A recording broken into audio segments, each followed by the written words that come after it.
আমার ভাইয়েরা, প্রত্যেক দিনের তারাউয়েতে কত গুরুত্বপূর্ণ, জীবনের সবচেয়ে গুরুত্বপূর্ণ, দুনিয়ার সবচেয়ে দামি নসিহা ওয়াজ আমরা মিস করতেছি। ইয়াইজুকুমুল্লাহ, আল্লাহ বলেন, আল্লাহ তোমাদেরকে ওয়াজ করেন। আল্লাহর ওয়াজের চেয়ে উত্তম ওয়াজ আর নাই। আর প্রত্যেক দিনের তারাউইতে যে তেলাওয়াতটুকু করা হয়, এটা পৃথিবীর শ্রেষ্ঠ ওয়াজ। এতে কোনো সন্দেহ নাই, কোনো আলেম দ্বিমত পোষণ করতে পারবেন না। কিন্তু আশ্চর্য বিষয় হলো, আমরা আল্লাহর কিতাবের এই ওয়াজ রেখে দুনিয়ার কত শায়েখের, কত ওয়াজির ওয়াজ শোনার জন্য আমরা সময় ব্যয় করি। অথচ আল্লাহর কিতাবের ওয়াজের যে পাওয়ার, যে শক্তি আছে, এই শক্তি দুনিয়ার আর কোনো ওয়াজের নাই।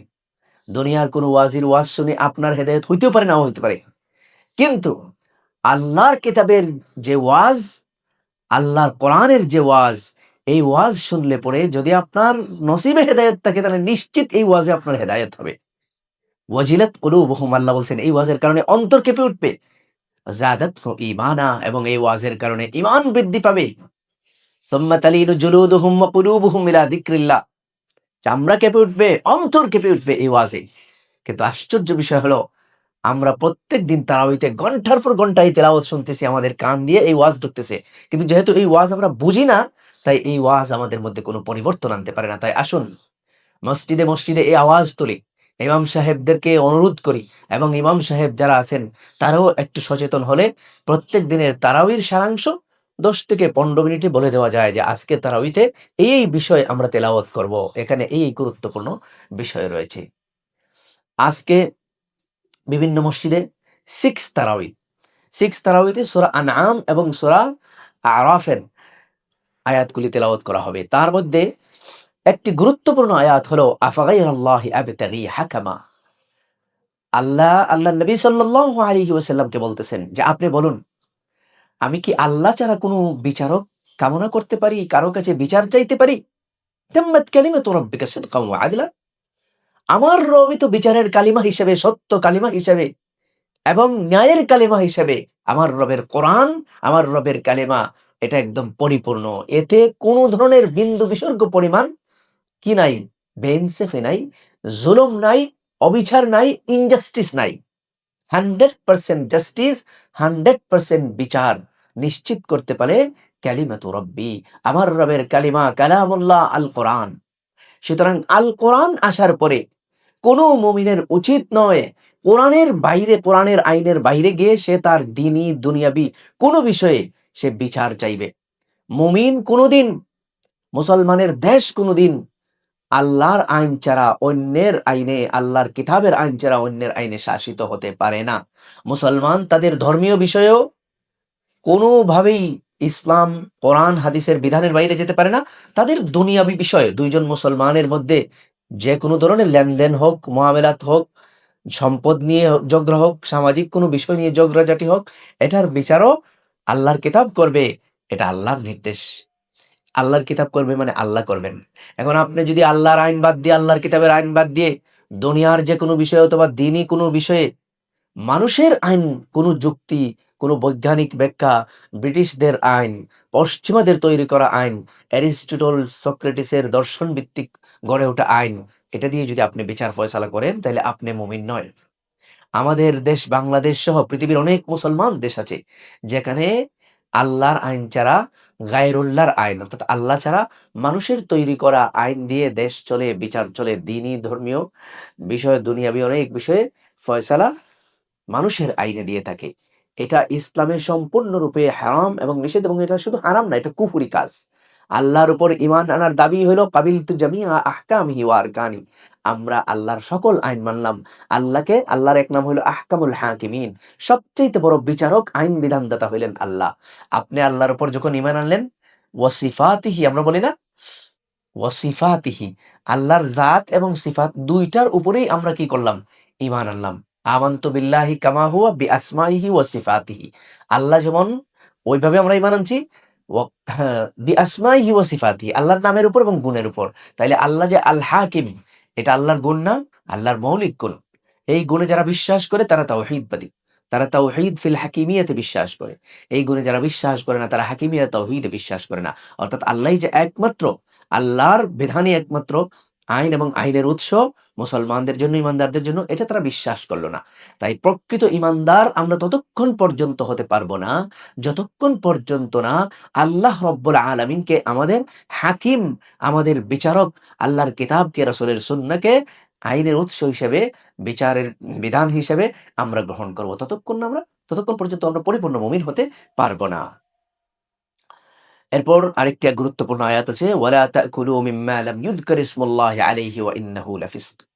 যে তোমরা যেই জিনিস আল্লাহর নাম ছাড়া জবে করা হয়েছে, আল্লাহর নাম জিকির করা হয় নাই, আল্লাহর নাম নেওয়া হয় নাই, অর্থাৎ বিসমিল্লাহ বলা হয় নাই, এমন জিনিস তোমরা খাইও না। খাওয়া মুসলমানদের জন্য হারাম। আমরা বাংলাদেশের মুসলমান মনে করি যে সব দোকানেই মুরগ জবে করে, এরা তো বিসমিল্লাহ বলে। না, না। আমি একদম বাস্তবে পেয়েছি। আমার একজন ছাত্র বরিশালের, তিনি নিজে বলেছেন যে, "স্যার আমি তো এটা জানতাম না। আমি একটা দোকান থেকে মোরগ নিয়ে এসেছি। ওই দোকানদার তো হিন্দু। তো হিন্দু ছেলে মোরগ জবাই করে দিয়েছে।" আমি বলছি, "খবরদার ওটা ফেরত দেন। এটা তো হারাম। নিজের হালাল টাকা দিয়ে আমরা খাবার খাবো। বিশেষ করে জবে করে যে খাবার, এটা বিসমিল্লাহ বলছে কিনা এটা যাচাই করতে হবে।" অনেক সময় বুচার বা মুসি যারা যে গরু কাটে কসাই, কসাইরা কি থাকে? অমুসলিম থাকে। এরা যদি গরু জবাই করে বিসমিল্লাহ বলবে না, তাইলে ওইটা খাওয়া আপনার জন্য হারাম হয়ে গেল। তো সাবধান হতে হবে আমাদের দেশেও, যেহেতু এখানে অমুসলিমরাও আছে। তো তারা যেন জবে করে এই মাংস যেন আমরা না খাই, এ ব্যাপারে সতর্ক থাকতে হবে। কারণ এটা কি নয়? হালাল নয়। মুসলমান যখন বাজার থেকে, পুরুষরা, মহিলারা যে কেউ দোকান থেকে যখন আপনারা মুরগ, গরুর মাংস এগুলো কিনবেন, তখন অবশ্যই কোয়ারি করবেন, জানতে চাইবেন যে কে জবে করছে, এবং আপনি নিশ্চিত হবেন এটা। শুধু তার সাক্ষীতে যথেষ্ট না। নিশ্চিত হবেন যে একজন মুসলমান কি করছে? জবাই করছে, বিসমিল্লাহ বলে জবাই করছে। মুসলমান যদি বলে বিসমিল্লাহ নাও বলে তাইলেও এটা জায়েজ হবে। এটা ইমাম আবু ইউসুফ রাহমাতুল্লাহ আলাইহির ফতোয়া। কিন্তু অমুসলিম বিসমিল্লাহ বললেও কাজ হবে না। অমুসলিমের কাছ থেকে জবাই করা জিনিস নেওয়া যাবে না। ফামান ইউরিদিল্লাহু আন ইয়াহদিয়াহু ইয়াশরাহ সাদরাহু লিল ইসলাম। আল্লাহ এখানে বলতেছেন আমরা কিভাবে হেদায়েত পাবো? আল্লাহ বলেন, যাকে আল্লাহ হেদায়েত দিতে চান তার অন্তরকে আল্লাহ খুলে দেন। শরহ সদর বলে এটাকে। অন্তরকে আল্লাহ তাআলা খুলে দেন। ওয়া মান ইউরিদ আন ইউদিল্লাহু ইয়াজআল সাদরাহু দায়্যিকান হারাজা। আর যাকে আল্লাহ পথভ্রষ্ট করতে চান তার অন্তরকে সংকীর্ণ করে দেন। দুনিয়ার সব ওয়াজ, সব তেলাওয়াত তার কানের মধ্যে আপনি ঢুকাইলেও হেদায়েত পাবে না। তাইলে হেদায়েতের জন্য আমরা একমাত্র আল্লাহর মোকাপেক্ষী। আমরা কোরআন পড়বো, হাদিস পড়বো, ওলামায়ে কেরামদের ওয়াজ শুনবো, এটা ঠিক আছে, এই চেষ্টা থাকবে। কিন্তু আমার এই চেষ্টা যথেষ্ট নয়। আমার চেষ্টাই আমাকে, আমার ইলম আমাকে, আমার জ্ঞানই আমাকে হেদায়েত দিতে পারে না। হেদায়েত দেওয়ার মালিক আল্লাহ। তাই আল্লাহর কাছে দোয়া করতে হবে, আল্লাহুম্মা ইশরাহ সুদুরানা লিল ইসলাম। আল্লাহুম্মা ইহদিনা ইলা সিরাতিম মুস্তাকিম। আল্লাহ আমাদের অন্তরকে ইসলামের জন্য, ইসলাম বোঝার জন্য, ইসলাম জানার জন্য আমাদের অন্তরকে আপনি খুলে দাও, এবং আমাদেরকে আপনি হেদায়েত দাও। এই দোয়া করতে হবে। একই সাথে কোরআন হাদিসের ইলম এবং নসিহা, ওয়াজ এগুলো শুনতে হবে। এরপর আল্লাহ রাব্বুল আলামিন বলছেন, ইয়া মা'শারাল জিন্নি ওয়াল ইনসি আলাম ইয়াতিকুম রুসুলুম মিনকুম ইয়াকুসসুনা আলাইকুম আয়াতি ওয়া ইউনযিরুনাকুম লিকাআ ইয়াউমিকুম হাযা ক্বালু শাহিদনা আলা আনফুসিনা ওয়া গাররাতহুমুল হায়াতুদ দুনিয়া ওয়া শাহিদু আলা আনফুসিহিম আন্নাহুম কানু কাফিরিন। আল্লাহ সেদিন জিন এবং ইনসানকে, মানুষ এবং জিনকে কিয়ামতের দিন আল্লাহ ডেকে বলবেন, ইয়া মা'শারাল জিন্নি ওয়াল ইনস, হে জিন এবং মানব জাতি, তোমাদের কাছে কি আলাম ইয়াতিকুম রাসূলুম মিনকুম, তোমাদের মধ্য থেকে কি রাসূল আসেন নাই? তখন মানুষ সেটা স্বীকার করবে যে জি, ক্বালু শাহিদনা, আমাদের কাছে রাসূল এসেছিলেন। সাক্ষী তাদের নিজেদের বিরুদ্ধে যাবে। ক্বালু বালা কাদ জাআনা নাযীর, স্বীকার করতে বাধ্য। হ্যাঁ, আমাদের একজন সতর্ককারী এসেছেন। কোথাও বলা হয়েছে শাহিদনা, আমরা সাক্ষী দিলাম আমাদের কাছে রাসূল এসেছেন। কিন্তু আল্লাহ বলতেছেন, রাসূল আসার পরেও, আলেমরা দাওয়াত দেওয়ার পরেও, কোরআন শোনার পরেও, হাদিস শোনার পরেও বহু মানুষ আছে, গাররাতহুমুল হায়াতুদ দুনিয়া, এরা দুনিয়ার ধোঁকায় পড়ে থাকে। হেদায়েতের পথে তারা চলে না। ওয়াজ শোনার পরেও ওয়াজ তাদের উপর কোনো ক্রিয়া করে না। আমরা আল্লাহর কাছে আশ্রয় চাই। আল্লাহুম্মা হদিনা, আল্লাহুম্মা ইশরাহ সুদুরানা লিল ইসলাম। আল্লাহ আপনি আমাদেরকে হেদায়েত দাও। ওয়াজ শোনার পরে, কোরআন শোনার পরে, হাদিস শোনার পরে আমাদের অন্তর যেন বিগলিত হয়, অন্তর যেন নরম হয়, দিল যেন শক্ত না থাকে, নরম হয়ে আপনার স্মরণে, আপনার দিকে যেন ধাবিত হয়। আমলের মধ্যে আমরা যেন মজা পাই। নামাজ, রোজা, আল্লাহর ইবাদত করে আমরা যেন প্রশান্তি পাই, শান্তি পাই, এর মধ্যে যেন স্বাদ পাই, যাতে আমরা বেশি করে হেদায়েতের পথে, দ্বীনের পথে চলতে পারি। এই দোয়া বেশি করে আল্লাহ তাআলার কাছে করতে হবে। দুনিয়া যেন আল্লাহ আমাদেরকে ধোঁকায় ফেলে রাখতে না পারে। দুনিয়া যদি আপনাকে, আমার ভাইয়েরা, বোনেরা, মারা, দুনিয়া যদি কাউকে ধোঁকায় ফেলে দেয়, তাহলে যত ওয়াজ সে শুনুক, যত তালিম করুক, কাজ হবে না। সে হেদায়েতের উপর চলতে পারবে না। আল্লাহ বলতেছেন, গাররাতহুমুল হায়াতুদ দুনিয়া। দুনিয়া তাদেরকে ধোঁকা দিয়েছিল। এই কারণে রাসূলের কথা তারা শুনে নাই। একের পর এক রাসূল দাওয়াত দিছেন পৃথিবীর। বনি ইসরাইল সহ এরকম অনেক জাতিগোষ্ঠী আছে। তারা দাওয়াত প্রত্যাখ্যান করেছে, দাওয়াত রিজেক্ট করেছে, দাওয়াত তারা শুনে নাই। এজন্য আল্লাহ রাব্বুল ইজ্জতের কাছে দোয়া করা যে, আল্লাহ আমাদেরকে যেন দুনিয়া যেন ধোঁকায় ফেলতে না পারে। আমাদের অন্তরকে আপনি সংকীর্ণ করে দিও না। হেদায়েতের রাস্তা আমাদের জন্য আপনি উন্মুক্ত করে দাও। এরপর আল্লাহ রাব্বুল আলামিন বলতেছেন, কুল তাআলাউ আতলু মা হাররামা রাব্বুকুম আলাইকুম আল্লা তুশরিকু বিহি শাইআন ওয়া বিল ওয়ালিদাইনি ইহসানা। আসো তোমরা, আপনি বলুন, আসো আমরা তেলাওয়াত করি। মা হাররামা রাব্বুকুম আলাইকুম, যা আল্লাহ তোমাদের উপর হারাম করেছেন। এর মধ্যে ১ নাম্বার কি? আল্লাহ তুশরিকু বিহি শাইআ। আল্লাহর সাথে তোমরা কি করবে না? শিরিক করবে না।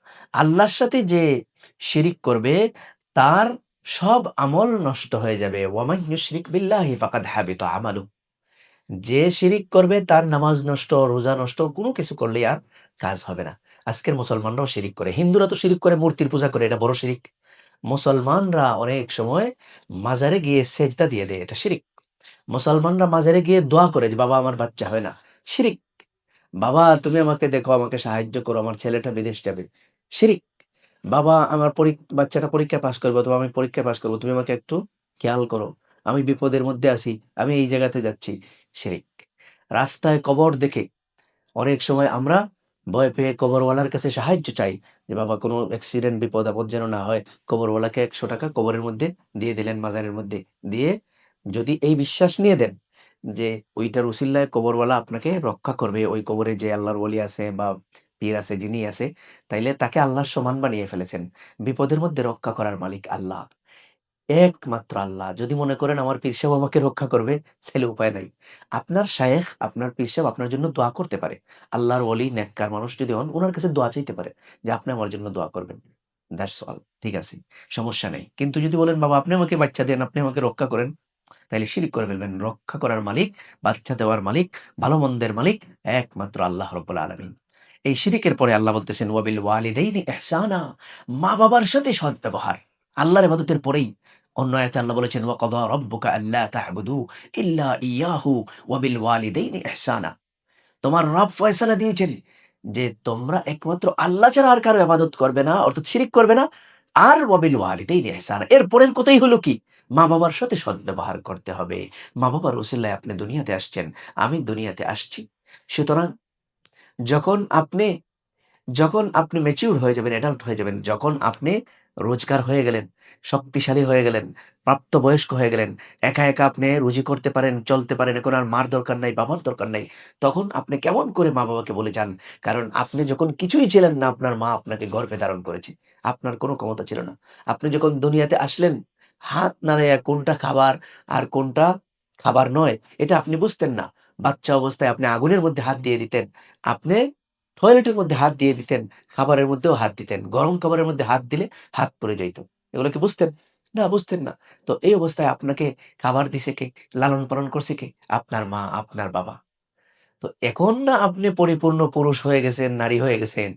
যখন আপনি আগুন আর পানির পার্থক্য বুঝতেন না, আগুনের মধ্যে হাত দিয়ে পুড়ে মরতেন, তখন তো আপনার মা, আপনার বাবা আপনাকে রক্ষা করেছে। যখন আপনার কোনো অস্তিত্ব ছিল না, আপনার মায়ের গর্ভে আপনার বাবার এক ফোঁটা পানি দিয়ে আপনাকে সৃষ্টি করা হয়েছে। চিন্তা করতে পারেন, আপনার বাবা যদি না থাকতেন, মা যদি না থাকতেন, আপনি কই থেকে আসতেন? কোনো অস্তিত্বই আপনার নাই। আল্লাহ এটা বারবার শিখিয়েছেন কোরআনুল কারিমে। যেই মা-বাবার ওসিলায় তুমি দুনিয়াতে আসছো, যেই মা-বাবা তোমাকে লালন-পালন করেছে, খাবার দিয়েছে, অন্ন বস্ত্র দিয়েছে, কোনোদিন সেই মা-বাবার ঋণ তুমি শোধ করতে পারবে না। সুতরাং তাদের সাথে ইহসানা, সবসময় তাদের সাথে সদ্ব্যবহার করতে হবে। সম্মানজনক কুল্লাহুমা কাওলান কারীমা, সম্মানজনক কথা বলতে হবে। মা-বাবা অপমানিত হন, মা-বাবা মনে কষ্ট পান, এমন কথা তাদেরকে কোনোদিন বলা যাবে না। যদি বলো, আল্লাহও খুশি হবেন না। আল্লাহকে নামাজ রোজা করে খুশি করতে পারবা না, এটা মা-বাবার হক। মার হক, বাবার হক ঠিকমতো আদায় না করলে নামাজ রোজা করেও আল্লাহওয়ালা বড় আল্লামা হয়ে কি আল্লাহকে খুশি করা যাবে না। কারণ এটা বান্দার হক, এটা মা-বাবার হক। এটা আল্লাহ মাফ দিবেন না। মাফ এটা মা-বাবাকে খুশি করে তাদের কাছ থেকে চেয়ে নিতে হবে। তাই আমাদের যাদের মা-বাবা দুনিয়াতে আছেন, তারা আমাদের জন্য জান্নাত, মানে জান্নাতে যাওয়ার ওসিলা। আমরা তাদের খেদমতের মাধ্যমে জান্নাত হাসিল করার চেষ্টা করব। ভুল করে থাকলে মাফ চেয়ে নিব। আর মা-বাবারও উচিত সন্তানের হক আছে, ভুল করলে মাফ করে দেওয়া। ঠিক আছে? সন্তানকে তার হক দিয়ে দেওয়া, তাকে বঞ্চিত না করা, তাকে আদর ভালোবাসা দেওয়া। এটা মা-বাবার পক্ষ থেকেও দিবেন। তো আমরা যা ভুল করেছি একে অন্যকে সাথে সংশোধন করে নিব। আর যাদের মা-বাবা দুনিয়াতে নাই তাদের জন্য বেশি করে দোয়া করব। রব্বিরহামহুমা কামা রব্বায়ানি সগীরা। তাদের কবরে গিয়ে জিয়ারত করব এবং তাদের জন্য দোয়া করব। এই দোয়ার মাধ্যমে আমরা আল্লাহকে বলব যে, আমার মা, আমার বাবা জীবিত থাকা অবস্থায় তাদের হক আদায় করে আমি তাদের খেদমত করতে পারি নাই। তাদের সাথে ইহসান করতে পারি নাই, সদ্ব্যবহার, ভালো ব্যবহার করতে পারি নাই। আল্লাহ আমার মা-বাবার জন্য এখন দোয়া করতেছি। ওই যে মা-বাবার কাজে লাগবে আপনার দোয়া, এর উসিলায় আল্লাহ আপনাকে যেন মাফ করে দেন। এটা আল্লাহর কাছে বেশি করে চাইতে হবে। এরপর আল্লাহ বলছেন, ওয়ালা তাকতুলু আওলাদাকুম মিন ইমলাক। তোমরা খাবারের বয়ে সন্তান হত্যা করিও না। ভ্রূণ হত্যা, সন্তান যখন জন্ম নেয় ৪০ দিন পার হয়ে যায় মায়ের গর্ভে। বীর্য যাওয়ার পরে ৪০ দিন যখন পার হয়ে যায় গর্ভের, তখন আর কোনো ধরনের ঔষধ খেয়ে কোনোভাবেই এটা নষ্ট করা যাবে না। বাচ্চা নষ্ট করা যাবে না। নষ্ট করলে আপনি সন্তান হত্যাকারী হবেন। কিয়ামতের দিন আল্লাহর সামনে সন্তান হত্যাকারী হিসেবে দাঁড়াইতে হবে। সন্তান হত্যাকারী জাহান্নামে যাবে। ওমান কাতালা মুমিনান মুতাআম্মিদান ফাজাযাউহু জাহান্নাম। হত্যা করলে, সন্তান হত্যা করলেও, মুমিনকে হত্যা করলেও জাহান্নামে যেতে হবে। এইজন্য সন্তান হত্যা করা যাবে না। তবে যদি ডাক্তার বলে যে এখন বাচ্চা হইলে পরে এই মা মারা যেতে পারে, সেটা ভিন্ন বিষয়, ডাক্তারের পরামর্শে। যদি বলে বাচ্চা এখন আপনি ২ বছর নিতে পারবেন না, গ্যাপ দেন, তখন আপনি আঁচল করতে পারেন, বীর্য সরিয়ে ফেলা। যাতে এই কি বলে ভ্রূণাশয়ে বীর্য না যায়, ওইভাবে ব্যবস্থা নেওয়া। কেউ বড়ি সেবন করেন, কেউ কন্ডোম ব্যবহার করেন। তো এগুলা হলো যখন মার স্বাস্থ্যের সমস্যা হবে ডাক্তার বলে। এখন মা যদি সন্তান একটা আছে, ওই সন্তান দুধ মায়ের দুধ খায়, এমত অবস্থায় আরেকটা বাচ্চা নিলে তখন মায়ের বুকের দুধ দিতে পারবে না বাচ্চাকে, অথবা বাচ্চা ক্ষতিগ্রস্ত হবে, মায়ের স্বাস্থ্যের হানি হবে, জীবন ঝুঁকির মধ্যে পড়ে যাবে। এই অবস্থায় বিরতি দেওয়া যাবে। ২ বছর, ৪ বছর, ৫ বছর এরকম বিরতি দেওয়া যাবে। কিন্তু স্থায়ীভাবে গর্ভাশয় কেটে ফেলা, একদম আর সন্তান নেবেন না, এটা ইসলাম অনুমতি দেয় না। তো সন্তান হত্যা করা এগুলোর মধ্যে শামিল। আমরা যে বিভিন্ন পদ্ধতি দিয়ে সন্তান গর্ভ নষ্ট করতেছি, এগুলোর মধ্যে শামিল। তো জীবিত সন্তান হোক আর গর্ভ হোক ৪০ দিনের পরে এটা হত্যা করা যাবে না। কেন? আল্লাহ বলছেন, নাহনু নারযুকুকুম ওয়া ইয়্যাহুম। রিজিক আমি দেই। তোমরা রিজিকের ভয়ে যে ৪ টা বাচ্চা হলে খাওয়াইবো কি? এই চিন্তার থেকে তোমরা খবরদার সন্তান হত্যা করিও না, সন্তান নিবা না, এই সিদ্ধান্ত নিও না। হ্যাঁ, একটা তো বললাম যে মায়ের স্বাস্থ্যগত অসুবিধার কারণে। কোনো বাবা যদি দিনের পূর্ণকালীন দায়ী হন, অনেক বাবা আছেন, আলেম ওলামা আছেন যে তারা রাত-দিন আল্লাহর দিনের দাওয়াতি কাজ করেন। এরকম মানুষ যদি বলে যে, "আমার সংসার একটু ছোট করে রাখি। বাচ্চা আমার ২ টা হইলে বা ১ টা হলে ভালো। বেশি বাচ্চা হলে তাদেরকেও সময় দেওয়া লাগবে। তাদের হক আদায় করতে পারব না যেহেতু রাত-দিন।"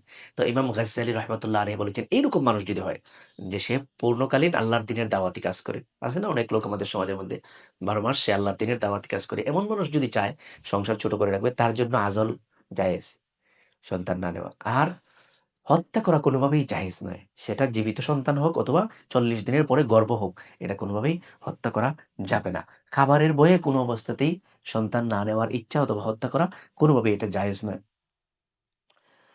এরপর বলছেন, ওয়ালা তাকরাবুল ফাওয়াহিশা মা যাহারা মিনহা ওয়া মা বাতান। গোপনে প্রকাশ্যে কোনো অশ্লীল কাজ, অশ্লীল কাজ বুঝেন তো? বেপরদা, অশ্লীলতা এইগুলা ধারে কাছেও যাওয়া যাবে না। ওয়ালা তাকতুলুন নাফসাল্লাতী হাররামাল্লাহু ইল্লা বিল হক। অন্যায়ভাবে কোনো মানুষকে, কোনো প্রাণীকে হত্যা করা যাবে না। এরপর ওয়ালা তাকরাবু মালাল ইয়াতীম ইল্লা বিল্লাতী আহসান। এতিমের সম্পদ তোমরা ভক্ষণ করিও না, সাবধান। তবে ইল্লা বিল্লাতী আহসান, উত্তমভাবে। অর্থাৎ আপনার ভাতিজা মারা গেছে, ভাই মারা গেছে, এখন ভাতিজির দায়িত্ব আপনার কাছে আছে। এখন যতটুকু তাদের সম্পত্তি থেকে খরচ করলে পরে তাদের ভরণ-পোষণ হয়, ততটুকু আপনি খরচ করতে পারবেন। কিন্তু আপনি এটাকে মিশ্রিত করে আপনার সম্পদের সাথে এটা আপনি খাইতে পারবেন না। ওয়া আউফুল কাইলা ওয়াল মিজানা বিল কিসত। আরেকটা জিনিস হলো ওজনে মানুষকে কম দেওয়া যাবে না। এইটা কিন্তু হারাম। ওয়ালা নুকাল্লিফু নাফসান ইল্লা উসআহা। আল্লাহ বলেন, কারো সামর্থ্যের বাইরে আমি কেন কাউকে কষ্ট দেই না। ওয়া ইযা কুলতুম ফা'দিলু ওয়ালাউ কানা যা কুরবা। যখন তোমরা কোনো কথা বলো, আদলের সাথে, ইনসাফের সাথে, বিচারের সাথে বলবা। বেইনসাফি করবা না কারো সাথে। ওয়া আউফু বিল আহদ। হ্যাঁ। ওয়াইদা কুলতুম ফাআদিলু ওয়ালাউ কানা দা ওয়া বিআহদিল্লাহি আউফু। আল্লাহর সাথে তোমাদের কৃত ওয়াদা, এটা তোমরা পূর্ণ করো। যালিকুম ওয়াসাকুম বিহি লাআল্লাকুম তাযাক্কারুন।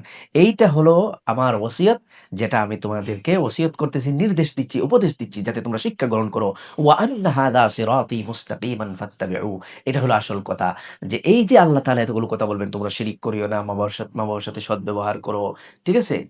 আমি তোমাদেরকে যে রিজিক দিয়েছি, এতিমের মাল থেকে তোমরা বক্ষণ করিও না। এতগুলো কথা বললাম না?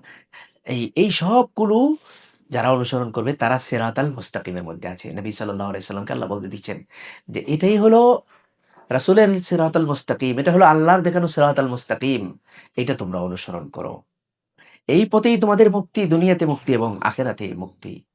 এরপর বলছেন, ওয়াহাদা কিতাবুন আনজালনাহু মুবারাকুন ফাত্তাবিউহু ওয়াত্তাকুহু লাআল্লাকুম লাআল্লাকুম তুরহামুন। এই যে কিতাব, আল্লাহর কোরআন, আমি এটাকে একটা বরকতময় কিতাব, বরকতের কিতাব হিসেবে নাজিল করেছি। তোমরা এই কিতাবের অনুসরণ করো। অনুসরণ করতে হলে বুঝতে হবে। এজন্য নিজে যাদের পড়ালেখা জানা আছে, আমরা কোরআন বুঝে, বুঝে পড়ার চেষ্টা করব। মোবাইলের মধ্যে কোরআন তর্জমা পাওয়া যায় বাংলা। বুঝে, বুঝে পড়ার চেষ্টা করব। আর যদি নিজে না বুঝতে পারি, তাহলে কি করব?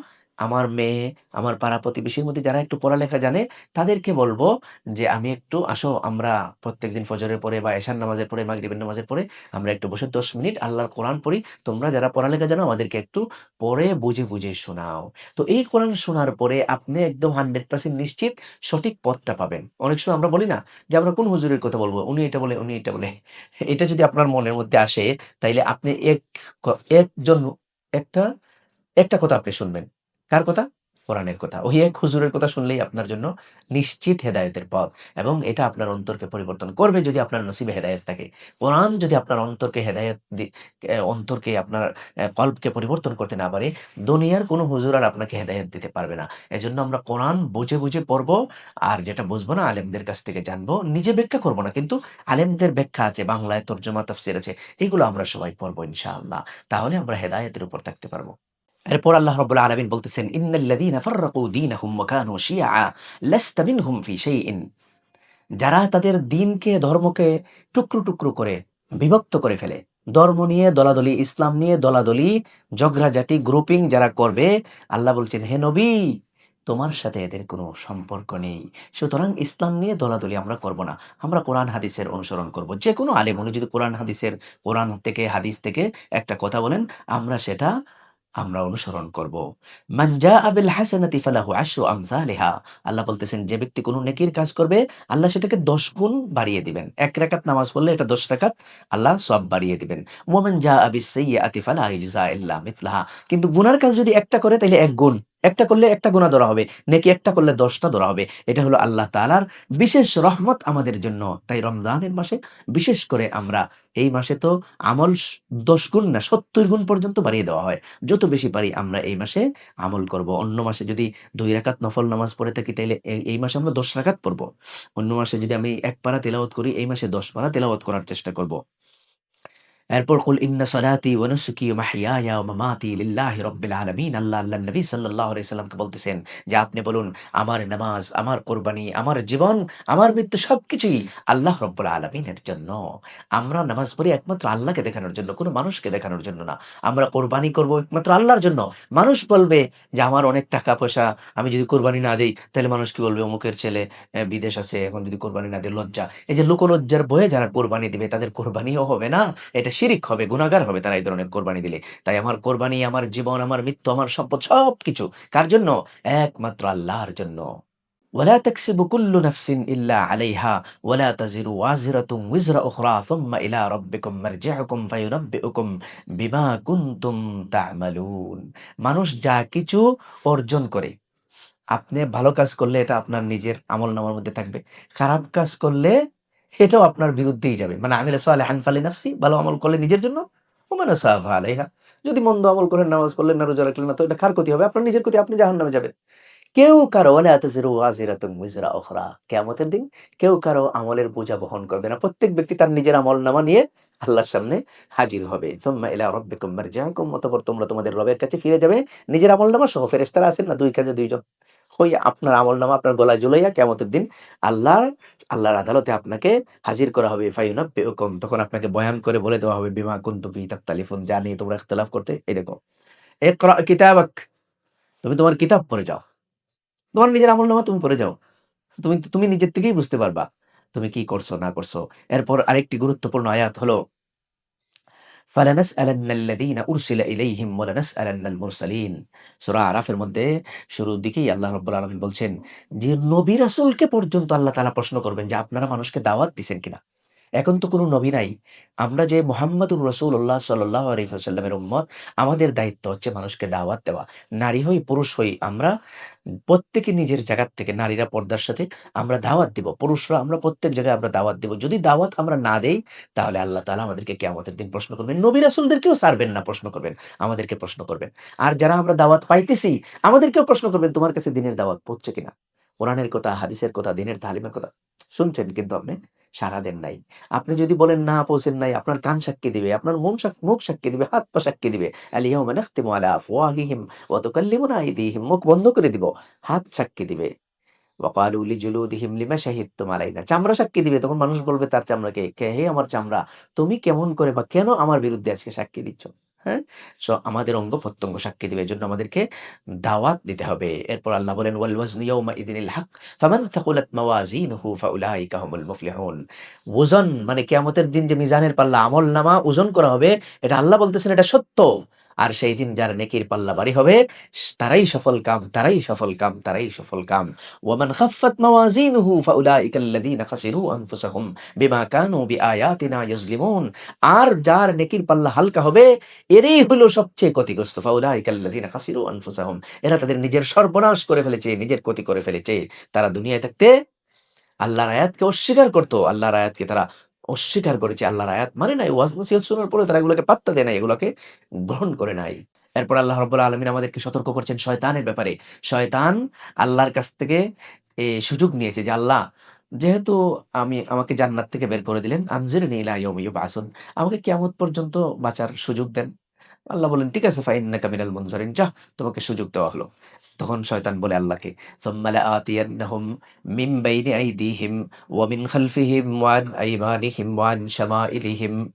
আল্লাহ, যে আদমের কারণে, যেই মানুষের কারণে তুমি আমাকে জান্নাত থেকে বের করে দিছো, আমি তাদের সামন দিক থেকে আক্রমণ করব, পিছন দিক থেকে আক্রমণ করব, ডান দিক থেকে আক্রমণ করব, বাম দিক থেকে আক্রমণ করব, অর্থাৎ চতুর্দিক থেকে আমি আক্রমণ করব। লাআকউদান্না লাহুম সিরাতাকাল মুস্তাকিম, আমি তোমার সিরাতাল মুস্তাকিমের পথে অন্তরায় হয়ে বসে থাকব। তারা যেন তোমার পথে চলতে না পারে, আমি তাদেরকে চতুর্দিক থেকে বাধা দেব। কত ভয়ঙ্কর সংবাদ! এজন্য সার্বক্ষণিক আমাদেরকে শয়তান চাইতেছে জাহান্নামে নিয়ে যাওয়ার জন্য। আমি কিন্তু সার্বক্ষণিক চেষ্টা করতেছি না হেদায়েতে চলার জন্য। তাই সার্বক্ষণিক আমাদেরকে শয়তানের মোকাবেলায় কোরআন পড়ে, ওয়াজ নসিহত শুনে, দ্বীনের ইলম এবং আমলের মাধ্যমে নিজেকে শয়তানের কবল থেকে, শয়তানের যুবল থেকে রক্ষা করার চেষ্টা করতে হবে। শয়তান কিন্তু ২৪ ঘন্টা আপনি ঘুমিয়ে গেলেও আপনার সাথে আছে। সে কিভাবে ফজর আপনার কাজা করাইবে এটার চেষ্টা করে। কিভাবে আপনি বাহিরে গেলে আপনাকে দিয়ে গীবত করাইবে, আরেকজনের কাছে গেলে মিথ্যা কথা বলাইবে, এটা চেষ্টা করতেছে। আমি কিন্তু সার্বক্ষণিক সতর্ক না। যে আমার সাথে কিন্তু একটা শয়তান আছে, আমার সাথে শয়তান আছে, আমার সাথে শয়তান আছে। যেকোনো সময় আমাকে দিয়ে অন্যায় করাইবে, জুলুম করাইবে, নামাজ মিস করাইবে, পাপের কাজ করাইবে, গীবত করাইবে, মিথ্যা বলাইবে। সার্বক্ষণিক আমাদেরকে সতর্ক থাকতে হবে। এই আয়াত আমাদের জন্য খুবই শিক্ষণীয় যে শয়তান আমার সামন, পিছন, ডান, বাম সব দিক থেকে সব সময় প্রচেষ্টা চালাইতেছে আমাকে কিভাবে সে পথভ্রষ্ট করবে। এরপর একটা গুরুত্বপূর্ণ দোয়া আছে যেটা আদম আলাইহিস সালাতু ওয়াস সালাম ওই নিষিদ্ধ গাছের ফল খাওয়ার পরে আল্লাহর কাছে করেছিলেন। মানে আমরা সবাইও আদম আলাইহিস সালাতু ওয়াস সালামের সন্তান হিসেবে এই দোয়া করব। এই দোয়াটা আল্লাহর কাছে কবুল হয়েছে। উনি দোয়া করার পরে আল্লাহ এটা দোয়া কবুল করেছেন। তাই আমরা যখন কোনো অন্যায় করব, আল্লাহর হুকুমের অবাধ্য কোনো কাজ করে ফেলি, তখন আমরা কি দোয়া করব? রব্বানা যালামনা আনফুসানা ওয়া ইল্লাম তাগফির লানা ওয়া তারহামনা লানাকুনান্না মিনাল খাসিরিন।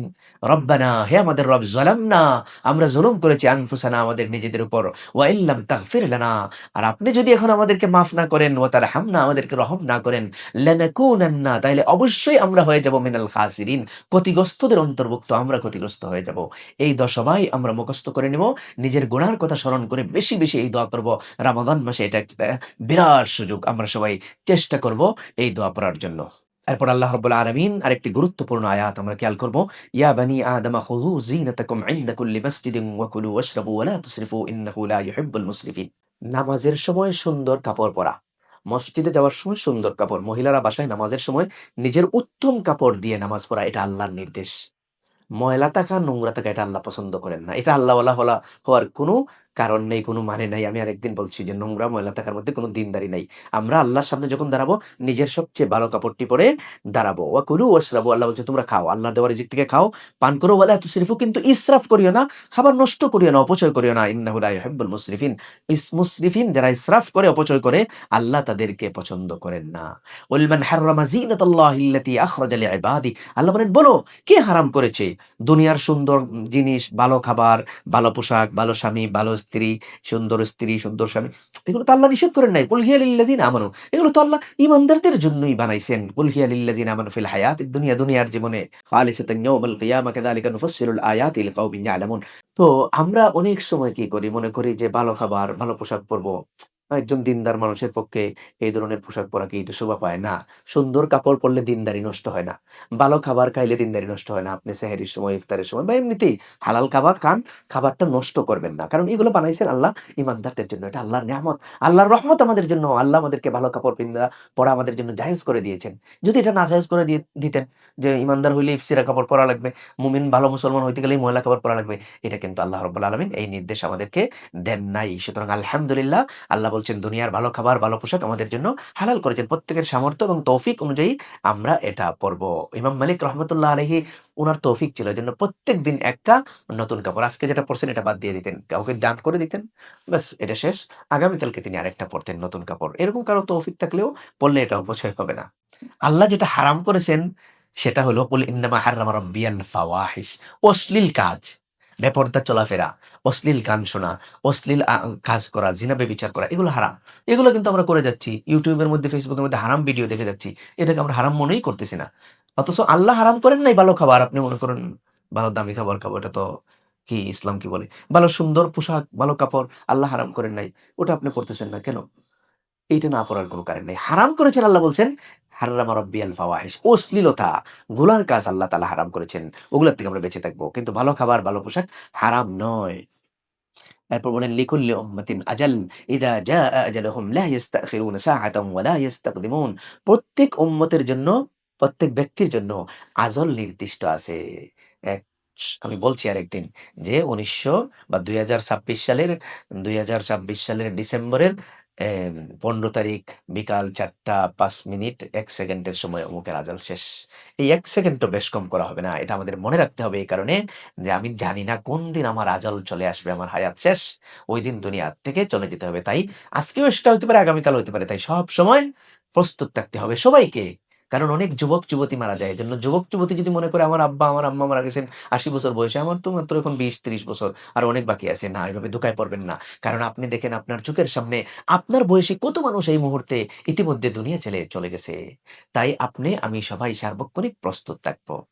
তো যাই হোক, আমরা যা বললাম আল্লাহ রাব্বুল আলামিন আমাদের সবাইকে আমল করার তৌফিক দান করুন। সার্বক্ষণিক যেন আমরা এমনভাবে আমল করি, যাতে আমরা আখিরাতের জন্য যেকোনো সময় মরার জন্য প্রস্তুত থাকি। মানুষের হক আদায় করে দেই। মানুষের যদি পাওনা থাকে পাওনা দিয়ে দেই, ঋণ থাকলে ঋণ আদায় করে দেই। আমার নামাজ কাজা থাকলে এগুলো আদায় করে ফেলি। ফরজ নামাজের সাথে বেশি, বেশি করে নফল নামাজ আদায় করি। যাতে করে ফরজ নামাজের কাফফারা হয় এটা। আর যদি আমি গীবত করে থাকি তাহলে মাফ চাইবো মানুষের কাছে, মাফ চাইবো আল্লাহর কাছে। মিথ্যা কথা বললে খুঁজে কোন দিন, কোন জায়গায় কোন গুনার কাজ করছি, বিশেষ করে এই রমাদান মাস উপলক্ষে গুনাহ খুঁজে আল্লাহর কাছে তওবা করব। তওবা বেশি, বেশি করে করতে হবে। আর তওবা করার মাধ্যমে রমজানের পরে একটা নতুন দুশ্চিন্তামুক্ত তাকওয়ার জিন্দেগি শুরু করব। যেই জিন্দেগিতে আল্লাহ আমি আর গুনাহ করব না, এই প্রতিশ্রুতি আল্লাহ তাআলাকে দিব। এরকম প্রতিশ্রুতি দিয়ে নতুন জীবন শুরু করতে পারলে ইনশাআল্লাহ আল্লাহ রাব্বুল আলামিন আমাদের দুনিয়া আখিরাতের উভয় জগতের আমাদেরকে শান্তির জিন্দেগি দান করবেন। জাযাকুমুল্লাহ। আসসালামু আলাইকুম।